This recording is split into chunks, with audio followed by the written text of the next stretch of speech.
Price Lord. கர்த்தருக்கு ஸ்தோத்திரம் உண்டாவதாக. நம்ம ஒரு சின்ன வசனங்கள் பார்ப்போம், சிறு சிறுதாக நம்ம பார்ப்போம். நம்ம சோர்ந்து போகக்கூடாது. வசனங்களை பார்க்கும்போது ஒரு உற்சாகத்தின் ஆவி நம்மளை சார்ந்து கொள்ளணும். ஏன்னா இது தேவனுடைய காரியம். சில ரகசியங்களை நம்ம தெரிந்து கொள்ளணும். அது மட்டும் இல்லை, வசனங்கள் நம்மக்கிட்ட பேசணும். அந்த வசனத்தின்படி நம்ம நடக்கிறோமா, அதுதான் ரொம்ப முக்கியம். அதுக்காக தான் நம்ம இந்த சின்ன சின்ன வசனங்கள்லாம் நான் போட்டுக்கிட்டு இருக்கிறது அநேகருக்கு பிரயோஜனமாக இருக்கும். சிலருக்கு பைபிள் படிக்காதவங்க இருப்பாங்க, படித்து வைப்பாங்க, கல்விமான் இருப்பாங்க, பைபிளில் தேர்ச்சி பெற்றவங்க இருப்பாங்க, எத்தனையோ ஊழியக்காரங்க இருக்கிறாங்க, பரிசுத்தவான்கள் இருப்பாங்க. அவங்கக்கிட்டலாம் நம்ம போக முடியாது. சாதாரணமாக நம்மளுடைய நம்ம ஆட்கள்னா என்னது? பாமர மக்கள், இயேசுவை அறியாதவர்கள், கிராமத்தில் உள்ளவர்கள், இயேசுவை மட்டும் தெரியாது எங்களுக்கு, மற்றதெல்லாம் தெரியும், அது தேவர்கள்லாம் தெரியும், இயேசு யார் அப்படின்னு செய்கிறவங்களுக்கு மட்டும்தான் நம்ம இந்த பதிவு போடுறோம். ஏன்னா அவங்களுக்கு தெரிந்து கொள்ளணும். சர்வ சிருஷ்டிக்கு போய் என்ன செய்ய, என்னை பற்றி சொல்லுன்றார் ஆண்டவர், எங்கேயும் போன்றார். அதுக்கு தான் அனுப்பிச்சார் எல்லாரையும், பிரசங்கம் பண்ணுறதுக்கு தான், அவரை பற்றி சொல்கிறதுக்கு தான் நம்மளை ஜீவனை கொடுத்து நம்மளுடைய கர்ப்பத்தில் நம்மளை தெரிந்து கொண்டார். அப்போ நம்ம அவரை பற்றி சொல்லி ஆகணும். நம்ம மேல் விழுந்த கடமை. இயேசுவை பற்றி நம்ம சொல்கிறது மற்றவங்களுக்கு நம்ம மேல் விழுந்த கடமை. நம்ம சாப்பிட்றோமோ தூங்குறோமோ என்ன பண்ணுறோமோ தெரியாது. ஆனால் நம்ம சொல்ல வேண்டியது இயேசுவை பற்றி நம்ம சாட்சி சொல்ல வேண்டியது நம்முடைய கடமை. அதனால தான் நம்ம சின்ன சின்ன இந்த மாதிரி பதிப்பெல்லாம் போடுறோம். அதை நீங்கள் படிங்க. நீங்கள் படித்தது மட்டும் இல்லை, மற்றவங்களுக்கு சொல்லணும். அப்போ உங்களுக்கு அநேக ஆத்துமாக்கள் கொள்ளை பொக்கிஷமாக கிடைக்கும். அப்போ நீங்கள் பரலோகத்துக்கு போகும்போது ஆண்டவர் மெசேஜ் வருவங்கிட்ட கணக்கு கேட்கும்போது, நான் ஆண்டவரை இவ்வளோ ஆத்துமாங்கிட்ட இருக்குது, ஓ நல்ல நாடுகளை மேய்ப்பாயாக அப்படின்னு சொல்லுவார். ஆண்டவர் பரலோகத்துக்கு சேர்ப்பார். இல்லைன்னா நான் வெறும் கையாக போய் நின்னோம்னா, நான் எதுக்காக உன்னை பூலோகத்தில் அமைச்சேன், உயிரை கொடுத்தேன், எவ்வளோ நாள் சும்மா இருந்துட்டு வெறும் கையில் வரையே ஆத்மா எங்கன்னு கேட்பார். இங்கே என்ன பதில் சொல்லுவீங்க? அதனால் இந்த பதிப்பகங்களை அநேகருக்கு அனுப்புங்க. அவங்களும் என்ன செய்வாங்க, இயேசுவை பற்றி தெரிஞ்சுக்குவாங்க, ஆண்டவரை பற்றி தெரிஞ்சுக்கின்னு அவங்க ஆண்டவர்கிட்ட கேட்பாங்க, ஆண்டவரே எங்களை லட்சியம்ப்பா, பாவங்களை மன்னிங்கப்பான்னு. அப்போது பாவங்களை மன்னிக்கிறவர் இயேசு கிறிஸ்து மட்டும்தான் மன்னிப்பார், உங்களை ஏற்றுக்கொள்வார். இப்போ அநேக ஜனங்கள் நம்மளுக்கு ரட்சிக்கப்பட ஆண்டவர் உதவி செய்வார்.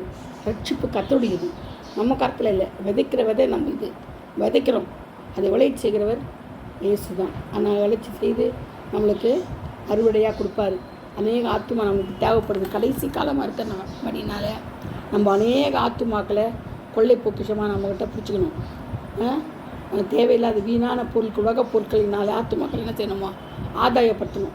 நமக்கு செலவு இருக்கலாம், நான் நெட்டு போட்டால் ரொம்ப நிறைய காரியம் ஆகணும். ஆனால் நெட்டு போட்டு நேரிடணும் சொல்கிறது, இந்த வசனங்களெல்லாம் சொல்கிறது பெரிய பாக்கியம். சரிங்களா? நீங்கள் சோர்ந்து போகாமல் அநேகருக்கு இந்த வசனங்களை என்ன செய்யுங்க, வார்த்தைகளை, கர்த்தருடைய வார்த்தைகளை சொல்லுங்கள். சரிங்களா? கர்த்தர் இந்த காரியங்கள் எல்லாம் ஆசீர்வதிப்பாராக. அது மட்டும் இல்லை, இருக்கிற மெசேஜ், ஆண்டவரை பற்றி இருக்கிற ஒவ்வொரு மெசேஜும் ஆயிரக்கணக்கான ஜனங்களுக்கு போகணும். அப்போ தான் அவங்க ரட்சிக்கப்படுவாங்க, ஆண்டவரை ஏற்றுக்கொள்வாங்க. எவ்வளோ பேர் நாத்திகளாக இருக்க, கடவுளே இல்லைன்ற எத்தனையோ பேர் இருக்கிறாங்க. என்ன, கடவுளை இல்லாத போயிட்டாரேன்றாங்க, சோர்ந்து போயிருக்கிறவங்க, பின்மாற்றத்தில் இருக்கிறாங்க. ஆண்டவரை பற்றி கொண்டு அவங்களுக்கு எந்த காரியமும் ஆகலைன்னு பின்மாற்றத்தில் இருக்கிறாங்க. அப்படியே பட்டவங்களுக்கு தான் நம்ம இந்த பதிப்பை போடுறோம். நம்ம இந்த வசனங்கள்லாம் சொல்லி கொடுக்குறோம். இந்த வசனங்களை பார்த்து அதை நடக்கணும்னு சொல்கிறோம். ஏன்னா நம்ம அந்த வசனங்களை சொல்லிட்டு விட்டுட்டு போகிறதில்ல. இதன்படி நடந்தால் தான் நம்மளுக்கு ஆசீர்வாதம் கிடைக்கும். அப்போ தான் பின்மாற்றத்தில் போக மாட்டோம், சோர்ந்து போக மாட்டோம். இயேசு கெட்டியாக பிடிச்சிக்குவோம்.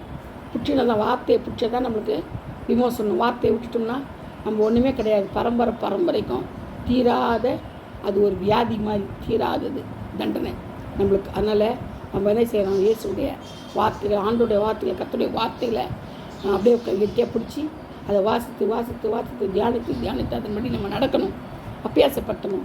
கர்த்தர் நல்லவர் என்பதை ருசி பார்க்கணும். அப்போ தான் நம்மளுக்கு எல்லாவற்றிலும் நல்லது. இப்போ நீங்கள் உங்களுக்கு புரிஞ்சிருக்கோன்னு நினைக்கிறேன். இந்த பதிப்பெல்லாம் எதுக்கு மெனக்கெட்டு போடுறேன்னா, இதுக்காக தான். அநேக ஆத்துமாக்கள், தெரியாத ஆத்துமாக்கள், தெரிஞ்ச ஆத்துமாக்கள் நிறைய பேர் இருப்பாங்க, பைபிளே கரைச்சி குடிச்சவங்களாம் இருப்பாங்க. அது அவங்களுக்காக இது பதிப்பு போடல. கர்த்தருடைய அறியாத ஜனங்க, ஆண்டவர் அறியாத பின்மாற்றத்தில் சோர்ந்து போயிருக்கிறவங்களுக்கு ஒரு சத்துவத்தை உண்டு பண்ணுற வார்த்தைகள், ஆண்டோடைய வார்த்தைகள் பலன் கொடுக்குது. அதுக்காக தான் இந்த வார்த்தைகளை நான் கொடுக்குறேன். இருபுறம் கருக்குள்ள பட்டயம், அது எனக்கும் தான். நான் எவ்வளோ நேரம் சோர்ந்து போயிருந்தபோது ஆண்டவர் தான் எனக்கு தூக்கி நிறுத்திருக்கிறாரு. இந்த வார்த்தைகளெல்லாம் எனக்கு அநேக ஊழியக்காரன் மூலிமா, பிரசங்கத்து மூலிமா நான் கேட்டு அதன்படி நடந்து இருக்க கிருபை தந்துக்கிறாரு, பலன் தராரு. நம்ம தவறுன்னு தெரிஞ்சது என்ன செய்யணும், காரியத்தை விட்டுடணும். விட்டால் தான் நம்மளுக்கு முடியும். விடாமல் நான் பிடிச்சிக்கிட்டே அப்புறம் எனக்கு இந்த காரியம் ஆகலை, எனக்கு அந்த காரியம் ஆகலை. நம்ம விட வேண்டியதை விடணும், பெற வேண்டியதை பெறணும். அப்போ தான் ஆண்டவர் என்ன செய்வார்? மகிழ்ச்சி அடைவார், பரலோக மகிழ்ச்சி அடைவார். இந்த காரியங்கள் எல்லாம் ஆண்டவர் வாக்கியம் பண்ணுவார். ஒவ்வொரு நாளிலும் நம்ம அவருக்காக பிரயாசப்பட்டு அவருக்காக நாடி தேடி ஓடி என்ன செய்யணும்? ஊழியம் செய்யணும். உட்காந்து ஊழியம் செய்த ஒன்று தான், ஓடி ஊழியம் செய்த ஒன்று தான். நான் இலவசமாக பெற்றீர்கள், இலவசமாக கொடுங்கன்னாரு. ஆண்டவர் நமக்கு இலவசமாக தான் அந்த கிஃப்ட்டு தந்தார், எல்லா வரங்களையும் தந்தார் இலவசமாக. ஆனால் இப்போ காசுக்காக என்ன செய்கிறாங்க? நிறைய பேர் வரங்களையும் பரிசுத்தாவி அது மாதிரி விற்கிறாங்க. நான் இது பண்ண அது வந்துடும் இது வந்துடும் சொல்லிட்டு செய்கிறாங்க. ஜனங்களை ஏமாற்றி பழைக்கிறாங்க பணத்துக்காக. பணம் பெருசு இல்லைங்க, நம்முடைய கேரக்டர் தான் ரொம்ப பெருசு. ஆண்டவர் வந்து இருதயத்தை தான் பார்க்குறாரு. பணத்தையோ முகத்தையோ எதையும் ஆண்டவர் பார்க்கல, நம்முடைய இருதயத்தை பார்க்குறாரு, நினைவுகளை பார்க்குறாரு, நம்முடைய வழிகளை பார்க்குறாரு. எப்படி என்ன வழிகள், என்ன நினைவுகள், ஒவ்வொரு நினைவும் கர்த்தருக்கு தெரியும்.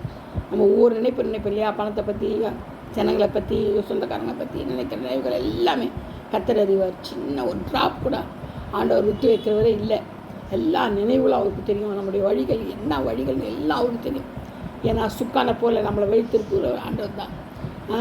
கப்பலை திருப்புறவர் சுக்கான் தானே. அது போகிற வழியை தான் அது கப்பல் போகும், சுக்கானை திருப்புற வழி தான். அது மாதிரி தான் நம்மளே தான் ஆண்டவர் என்ன செய்தார்? திருப்புறாரு.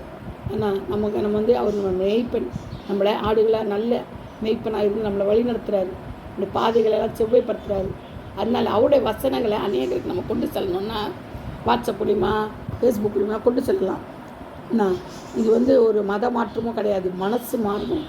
கல்லர்கள் எல்லாம் மனசு மாறணும், பாவிகள் மனசு மாறணும். நான் ஒரு பாவியாக இருந்தேன், இப்போ பாவியில் இருந்து இப்போ ஆண்டவர் செய்கிறாரு, என்ன மனம் திரும்ப வச்சுக்கிறாரு. அந்த மாதிரி ஒவ்வொருத்தரும் நம்ம பாவின்னு ஒத்துக்கொள்ளணும். பாவம் இல்லை என்பதனால் நம்ம எல்லாமே வஞ்சிக்கவளாக இருப்போம். ஆண்டவர் சொல்கிறார் எல்லாம் பாவி தான். தாயின் கர்ப்பத்தில் பாவத்தில் பிறந்ததுன்னு சொல்கிறார். தாயின் கர்ப்பத்தில் என்ன செஞ்சார்? பாவம்.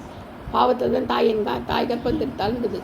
அப்போது யாருமே நான் பாவம் இல்லை, நான் பாவி இல்லை, நான் பாவமே செய்யலை, நான் ரொம்ப பரிசுத்தவான்னு சொல்கிறதுக்கு யாருக்குமே யோகியதை கிடையாது.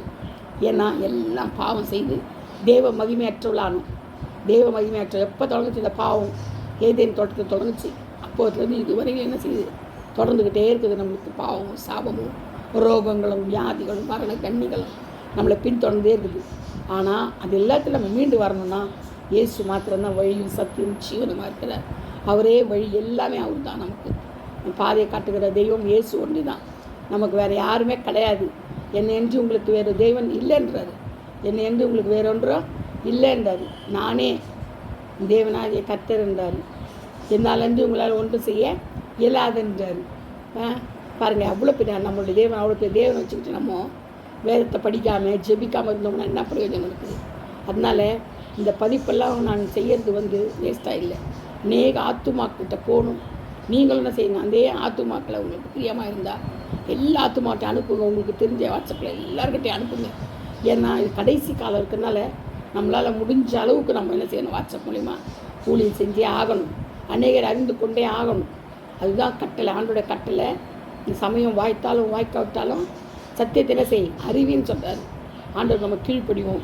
நான் நிறைய இப்போ வந்து இதை இன்ட்ரடக்ஷன் தான் சொல்ல வந்தேன். ஏன்னா இதில் ரொம்ப பேர் நினைப்பாங்க, இவங்களுக்கு என்ன பிரயோஜனம் இது மாதிரி பண்ணுறாங்களே, வேலை வெட்டியில் பழுது நினைப்பாங்க. அப்படி இல்லை, வேலை வெட்டி இல்லாமல் நான் உட்காந்து செய்யறதில்லை. இதை வேலையோட வேலையை தான் செஞ்சுட்ருக்கிறேன். ஏன்னா கர்த்தருக்கு பிரியமானது, கர்த்தருக்கு பிரியமானது நம்ம அவரை பற்றி சாட்சி சொல்கிறது, அவரை பற்றி பிரசங்கம் பண்ணுறது, அவரை பற்றி அநேக ஆத்துமாக்களுக்கு சொல்கிறது தான் முடியும். அப்போ தான் ரட்சிப்பு. நம்ம சொல்லி விதைச்சிடறோம், ஆனால் ஆண்டவர் ரட்சிப்பார், கட்டாயம் ரட்சிப்பார். நம்ம இந்த விதைக்கிற விதை நீங்கள் இந்த வாட்ஸ்அப்பில் எல்லாம் அனுப்புங்க, நீங்களும் அனுப்புங்க. அனுப்ப உங்களுக்கு ஆத்துமா சேரும் பாருங்கள். ஆத்துமா சேர ஆண்டவருக்கு மகிமை, பரலோகம் மகிமை அடையும், பரலோகம் சந்தோஷப்படும், மகிழ்ச்சியாக இருக்கும். அப்போ நம்மளுக்கு கெடுதல் முத்துக்கள் ஆண்டவர் பதிப்பார். கர்த்தர் தாமே இந்த வார்த்தையிலலாம் ஆசீர்வதிப்பார். இதன்படி நீங்கள் நடந்துக்கோங்க. நான் இப்போ தொடர்ந்து மெசேஜ் கொடுப்பேன், கட்டாயம் கொடுத்துட்டே தான் இருப்பேன். நீங்களும் அதை எடுத்து அநேகருக்கு அனுப்பிட்டே இருங்க. வாட்ஸ்அப்பில் ஃப்ரெண்ட்ஸ்க்கெல்லாம் அனுப்ப சொல்லுங்கள். சப்ஸ்கிரைப் பண்ணாலே தானே உங்களுக்கு அந்த மெசேஜ் டெய்லி வந்துடும். அதனால் நீங்கள் பாருங்கள். ஜீசஸ் ஷர்லி 7625 7625 போட்டிங்கன்னா லிங்க்கு போனீங்கன்னா டெய்லி நடக்கிற அந்த மெசேஜஸ் எல்லாம் லைனாக வரும். நீங்கள் அநேகருக்கு அதை அனுப்பி கர்த்தருடைய காரியத்தில் ஊக்கமாக இருந்து அவருக்கு சாட்சியாக இருந்து ஜீவ சாட்சியாக நீங்கள் நிற்கணும்னு நான் அவர்கிட்ட ஜெபிச்சுக்கிறேன். கர்த்தர் தாம் இந்த வார்த்தைகளை பாதுகாப்பாராக, பரிசுத்தப்படுத்துவாராக. Amen. Praise the lord. Glory to Jesus. God bless you all. Thank you.